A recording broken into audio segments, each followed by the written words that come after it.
Hi, and welcome to Rise, Heal, and Grow. I'm Leah M. Hill. This podcast is a production of Apollo Sunrise Center, which is a health, wellness, and spiritual retreat center in Merrimack, Massachusetts. On this show, we shine the light on those who nurture wellness and inspire positive change. And my guest today, well, she nurtures wellness, all right, with some help from some very special four-legged friends. My guest today is Suzanne MacPhail. She is a licensed mental health counselor, an EGALA certified equine therapy practitioner, and the founder of Hands for Healing. Welcome, Suzanne. Thank you, Leah. Thanks for having me. Oh, I'm so excited to have you today. We have so much to talk about because there's so many aspects to your work, and I want to hear about what you have going on, what you have going forward. But first, I want to hear about what is equine therapy. Let's start with the basics. So equine-assisted psychotherapy and learning is a form of psychotherapy and learning that we use horses with. Horses. So a licensed therapist, gets certified with equine-assisted psychotherapy and uses horses to implement a safe space for people who are dealing with emotional issues, behavioral issues, and so on. Wow. And what's your experience as an equestrian yourself? Did you grow up with horses? Well, I went to an all-girls camp starting at the age of 9, and I will plug it, Camp Fleur-de-Lis in Fitzwilliam, New Hampshire. Oh. And it is, I believe you can go for 2 weeks, a month, or 2 months, the whole summer. My first summer was 1 month, and I was introduced to horses and didn't look back. Really? Yes. You just loved like the riding of the horses, or just being, or what was it that really drew you to Well, them? I love animals. Yeah. I think animals are very healing, and I just connected with the horse. The first time I met one, I could have probably camped out at the barn wow. and not necessarily in a cabin or a tent Right. every day. Like, where's Susie MacPhail? I'm sure they knew where to find you. Wow. And so you were basically, you were just a child or Yes. young girl at the time. Yes. And then you just decided this is your direction. This is your career path. Right. A couple of things happened. My parents got divorced when I was 8 years old. So the following year, when I was around horses, I think I instinctively or somehow knew that they were extremely healing, but at that age couldn't Right. articulate it, just felt it. Right. Yeah. Right. You were sensitive enough to it. And did you feel like the horses you were with at the camp were helping you, and that it wasn't like just you, but they could help others as well? I'm not sure if I knew it that young. Yeah. I do remember pretty vividly the connection that I had with them and how they made me feel when I was with them. Yeah. Horses provide so much, which I know we're going to get into. Yeah. But I guess at that point, it was a lot of, awareness, self-esteem, I think unconditional love, no judgment. Wow. Well, that's certainly important for an 8-year-old girl to experience that, or to feel that kind of unconditional love. Right. Definitely. That, Right. especially with going through what you were going through with your family. Yeah. Yeah, Yeah. definitely. So you mentioned that in order to do this EGALA certified training as a practitioner, you have to be a clinician. What first? You had to go. You became an LMHC first, right? I did. Okay. Actually, so EGALA, Equine Assisted Growth and Learning Association, which was established in 1999, it's a team approach, but one of the people has to be licensed, a licensed social worker, a licensed therapist, and the other person is an equine specialist. Oh, okay. I'm certified in both. An equine specialist is a person that has 6,000 or more hours under their belt with horse experience. Wow. And can be the person who I think the team relies on to establish whether the horse makes a good fit to be a therapist. Right. So explain that, because you don't just use any horse, right? This is not like a Right. horse that was a racehorse and now is doing this work. Or yeah, explain how the horses become these healers that you're talking about. So it's temperament. Okay. Probably a lot of experience being around people. We look for that. Safety. Horses are not necessarily predictable, but I guess we could get as predictable as possible around each horse's personality and Right. They do come with their own personality. Yeah. I Like imagine. most animals do. A lot of people refer to dogs and cats, and horses are the same. So spending a lot of time with them is essential, and getting to know who they are and whether or not they would be appropriate to be around people for healing. Right. So it's a training process, not only for you, the practitioner, the clinician, but also for the horse as well, so that they kind of know what's expected of them. Yeah. And so one of the experiences I had, which was a really cool experience, was working with you at where you work is Ascot Riding Center in Ipswich, Massachusetts. And that's where you have your barn. And I want to talk about your horses too in a second, because I want everybody to know all the variety of equines that you have right there at the barn. But what I remember, and this was, my first experience, not my first experience with a horse, but my first experience in any kind of equine assisted learning experience that I was having. And I went into the paddock. So I just also want to clarify that the work you do is not about riding the horse, that the person who's receiving the healing, you would call them your clients are not riding the horse. They're actually in the paddock with the horse or spending time with the horse. And what I noticed, I was in there with maybe 5 or 6 people. We walked into the paddock. You had put some words on the inside of the paddock that we were to reflect on, and the horse was at the other side of the paddock, but within like 2 minutes, there were 3 people crying. I mean, I was like, this was like instantaneous. Nobody even said anything. And it was like just the energy of being there in that space was affecting people immediately. Is that what you find as well? Yeah, I think I started back in 2013. I was teaching at Cambridge College, graduate students who are going to become therapists in their LMHC program. And I taught 3 different trauma classes. So I would bring the students to the farm for a day. Oh, yeah. Where they would experience being around the horses. At that point, it's when you're doing that, it's the equine assisted learning. So there's no therapy involved with that. Just like students having the opportunity to be around the horses, and they would go into the ring, and lots of times they would say, oh, I've healed that stuff when you're in a program. I think we all like to think that we've healed a lot of stuff. Like our past trauma or something. We're like, okay, I've been working on this. And the horses provide this safe space, and I think we as human beings automatically connect with them as non-judging. And become vulnerable pretty quickly, and that's what we were seeing. And time again, I've had so many different experiences where students have disclosed stuff for the first time and shared things that they, quote unquote, I thought that was dealt with. So that's what we saw that day. In there. So explain how the horses help us heal just by being in their presence, the way that you work with them. Right. So horses are in herds, and if you think about our communication, which is actually, I believe, it's a low percentage of words.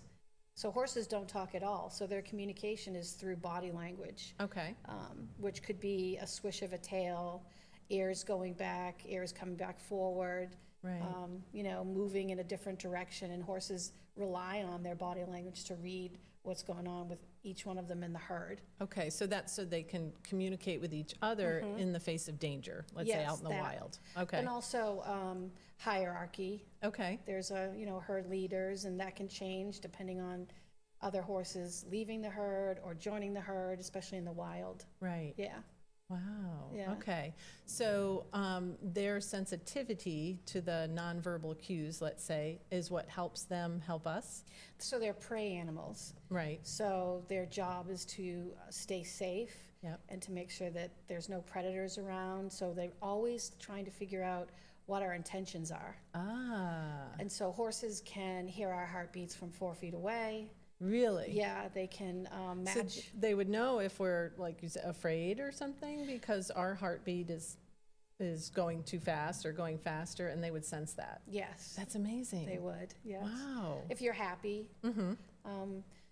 So when you get into the presence of a horse, our heartbeats synchronize with the horse's heartbeat, so it can slow down. I've often had students say to me, I actually felt my heart beat slow Really? when I was in the space of a horse. Oh, that's incredible. So Yeah. you can actually work with someone who walks in an anxious state, and just being with that horse become, and because of the entrainment, it sounds like of the heartbeat, the person's heartbeat with the horse's heartbeat kind of slows and regulates, and that's why we feel good when Yes. we're working with them. Yes, one of the reasons, yes. Yeah, yes. yeah, because I know that, some people might be afraid of, oh, I'm afraid of riding a horse, or I don't want to get on a horse, but that's not what we're talking about here. We're Right. talking about on the ground with an interactive experience. Right, this all takes place on the ground. There's Yeah. no horseback riding involved. Right. And what is it that's special about the horse's heart? I know you've talked about, like, is it the size of the horse's heart that makes it also healing for us? Does it beat like at a slower pace? It's and we have larger to- than our heart, so Yeah. it beats at a slower pace. So when Yeah. we get into their space, our heartbeat synchronizes with their Right. heartbeat. Because they're like you said, on alert all the time, They're right? always on alert. They're on alert, saying, okay, who's this person? Is this person a threat? Is it a friend or foe, kind of thing, and helping us heal in their presence. Right, so if you step into the presence of a horse and you're happy, the horse is gonna pick up on that and mirror it. So they're mirrors to us. They If are. we walk into the paddock and we're nervous or scared, they're gonna potentially be more on alert. They might not necessarily match being as scared as us, but they're Okay. definitely matching our heartbeat, our heart rate. Right. Yeah. Wow. That's incredible. So if someone was like just afraid of horses or something, or just nervous about being around horses, they can still have this experience, is what you're saying. Maybe it's a big enough space or a large enough paddock where they don't have to be right there with the horse. They don't have to touch the horse if they don't feel Right. comfortable. They can be far away and kind of maybe work their way to being more calm around the horse. I found that with students. When Yeah. I've met with them and said, hey, we're gonna go to the farm, a lot of them who've never been around horses are petrified, for example. Right. Unsure, but I would say 95% of the time, somebody was new to horses and came in that forum, Yeah. ended up leaving happy with their experience because they're no longer afraid, for example. That actually, I remember that was the experience I had on the day that I visited the farm and experienced the group that I was with. Right. That a young woman said that. She said, I was really afraid of big things, right? And horses could be tall, and it could be overwhelming, but then she just felt like by the time she left there, her fear was gone. And she Right. was totally comfortable. Right. And that also is where you come in, because you have the training and the experience that people can feel safe there because you're right there. Yeah. Yeah, with that as well. Wow, that's so cool. Fascinating. is. So, do you want to share like who's in your herd? I and sure what you do. have? So we have Mama. I'll go down by stall. How's that? Okay, yes. So we have Mama. Mama is an 11-year-old saddlebred. She's retired as a kart racer. Cart racer, okay. Yep. She spent time on the track, and now she's with us. And a lot of kids like her. I find a lot of people come in and just Yeah. are captivated by her. Because I'm one of those, right? she just comes out Right. right out of her stall, and she's very present. I Yes. think they're all very present. Yes, but there was something special about Mama when I went and visited, definitely. Right, Yeah, she's And then we wonderful. have Rain. Rain is the newest Oh, member I of the met Rain. herd. Okay. She's actually owned by Julie Steller, a nurse practitioner that I work with, who will also be very involved in the nonprofit. And she is a quarter horse. She's between, I think, 12 and 15. She's been with us since April. And as of today, August 11th, she's passing with flying colors in terms of being a part of the herd and part of the Part of the team? program and being on the team. Wow, And that's wonderful. she's great. And then we have Sophie. She's a retired polo pony. She's probably between 20 and 23, I think. And she was actually working as a polo pony 2 years ago, and they were getting ready to retire her. Okay. She's another one that I used in some retreats that I've done with Yes. teachers and other practitioners, and I used her in them, and she passed with flying colors. Wow. Yeah. Then we have Autumn. Autumn is actually a Henny, and I did not know anything about Hennies until I met Autumn 7 years ago, and she's half horse, half donkey. So when the father is the horse, Father's the horse. such a learning thing. I never knew this and the mother either. is the donkey. It's actually a Henny. Henny. Father's The the other horse. way around mother- is a mule. Okay, got it. So I rescued Autumn in 2018, and she was pretty feral at that point, and I really couldn't get close to her or near her for a total of 2 years, probably. Wow. What was And, going to happen to her? She was going to. She was in a rescue, so she had been pulled from a kill pen. Oh gosh. She actually lived at Richard's Ice Cream for a short stint. Oh really? But it just wasn't a right fit. So Yeah. she came back to the rescue, and then I met her. I was volunteering in Hamilton at the donkey walk. It was every Sunday. And so Autumn showed love up, that. and there she was, and I never heard of donkey. she walk. looked so different. She's actually all gray dapple, because when people think about Hennies and mules, they think of the dark colors. Yeah. Yeah. But she's all gray dapple, Wow. and she has come so far. She's really, really great. Yeah. And she spends a lot of time with my full-bred donkey, Poe, who is 5, and he's great. We use Autumn and Poe a lot with the kids who come in and referred for ADHD and things like that. Yeah. And then we have Liam, who is 7. He's a Belgian cross, and I saved him from a kill pen Wow. when he was 1. So I've had him since Oh 1. my gosh, his whole life. Right, Yeah. pretty much his whole life. So I had the Wow. opportunity Wow. to That's amazing. learn so much about a 1-year-old, and Yeah. did all the groundwork on my own. And now I'm riding him. So Oh my gosh, Yeah. that's amazing. yeah, So it just goes to show that not only your tenacity to be able to take on such a big project, which is sort of like, I don't know, maybe adopting a child, I don't know, but it's like, Right. you know, someone comes into your life, really into your family, and now you're like, okay, we're going to figure this out together, right? yeah, it really was. And I had the space and the opportunity to work with both he and Autumn, which I'm so grateful for. Yeah, Yeah. definitely. I mean, to see and experience that amount of change in those animals just from receiving proper care and love and attention. What a difference And they're it great makes. therapists. Yeah. They really are. I call them Wonderful. therapists. Yeah. Well, yeah, they are, right? Because they have to work, they have to achieve it, right? They can't do. just they can't just walk out the gate and be a therapist. Right. You have to work with them on that. Yeah. Awesome. Wow. So let's talk about Hands for Healing a little bit. This is Okay. a nonprofit organization that you created. Yeah, pretty new. Hands for Healing, I think, although being thought about for a long time, more specifically since the beginning of 2025, but working and building a foundation for a nonprofit has been happening essentially since 2020, even though there was not much happening with COVID. At least I got to start, building it, if you will. Right. And it was established, I'm trying to think, probably about 2 months ago. So it's going to be a nonprofit where it's going to provide where horse interactions, I would say learning, group sessions, retreats Yeah. for people to come and have access to the horses who don't typically have access to this type of That's treatment, important. which I think yes. is really important as an Right. alternative form of care for each other. And our mission is to promote self-care, education on self-love, and I would say language in terms of how we talk to ourselves. Words are very powerful. Yes. And when I meet with a lot of kids and young adults and adults, I talk a lot about how to go back and make us our focal point so that we can be the best versions of ourselves.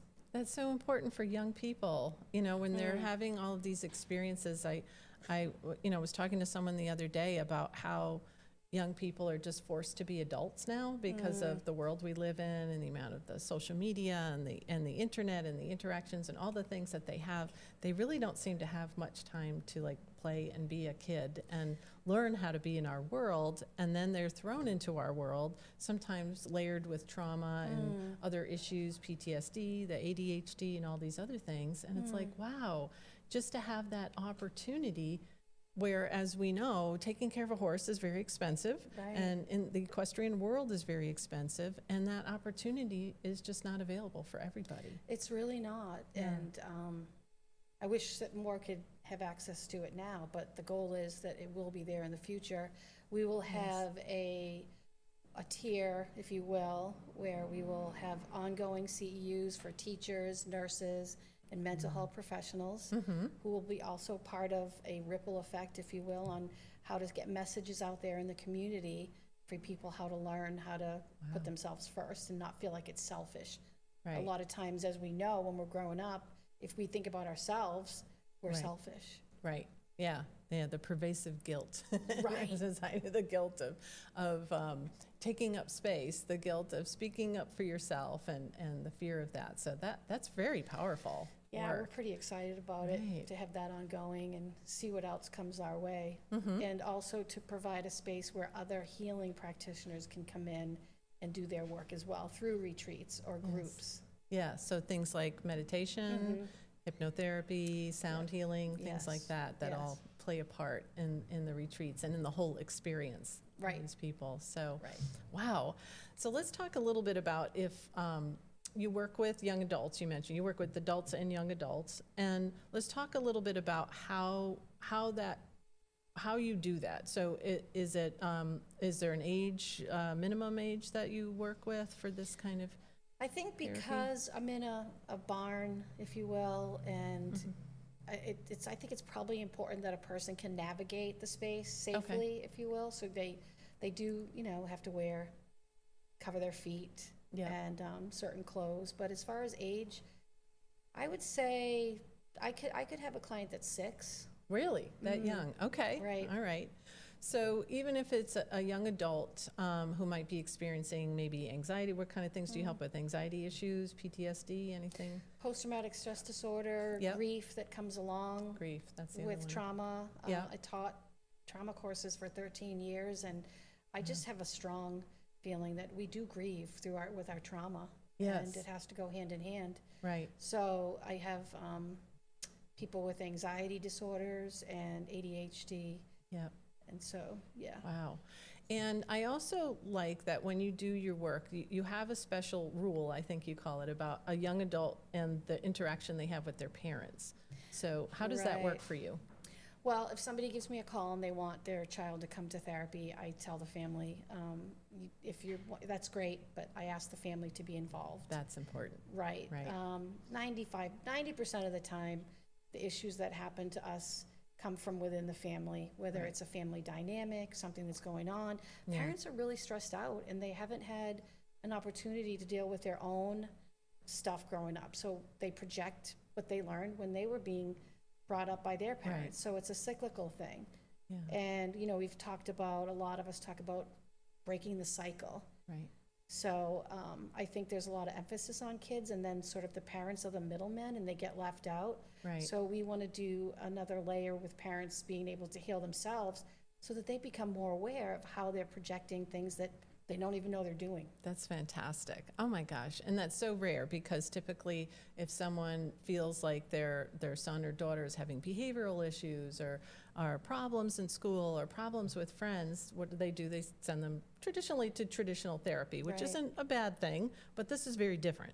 Yes. Very different from Yes. traditional therapy. So you are outside with the horse, with you, and it's not sitting in a room, which I think can be very intimidating for a young person, right? To be sitting in a room where someone's, asking you these questions, or maybe sometimes even more than one person. If it's in the school environment, sometimes it's everybody kind of talking about this young person and asking them questions, and it's a lot of pressure and very overwhelming. It is And a lot this of is pressure. entirely different. And if you have a child that is diagnosed with ADHD, that have difficulty sitting still, with things like that. And it's important to allow a young person to come into a space where they can be themselves. Yeah. I do love to see kids who just come in and they feel like they can be who they are. Right. Horses, as well as myself, I like to think very non-judgmental. Yeah. Right.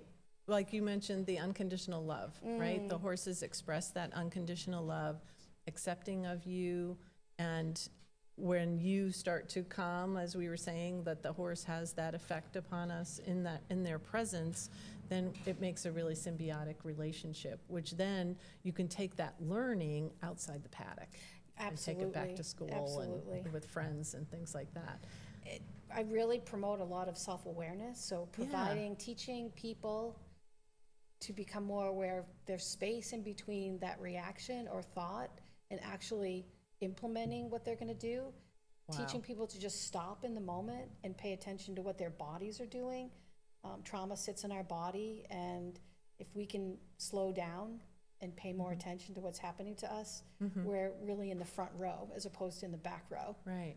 That's fantastic. I love that. Like being able to give yourself that space to heal, like you said, just through the awareness, right? So it could be a person who's already experienced a trauma and is already being maybe triggered or by something, and giving that person the opportunity, like you said, that pause, maybe to ask a question. Is this really happening now, or is this something I'm reacting to because of a past experience? Right, horses provide that because, somebody might want to run around or something, but in a barn, you can't run around because horses can spook pretty easily, so.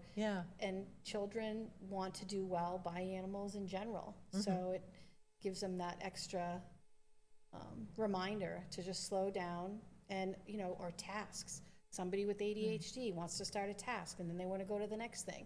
Right. So I help clients stay on the first task that they pick. If they wanted to brush a horse or braid a horse, often they want to go to the next thing, and we have to finish this first. And then providing like a conversation around the fact that they were able to do that. Right, and the steps to get to that, to build up their comfort level, not only with the horse and working with you, but also with themselves. And if they're, like you said, working with you, the family is involved as well, so they're not just doing this in isolation. Right. Yeah. Right. That's incredible. Yeah. I love that. And often for the first time, they're vulnerable.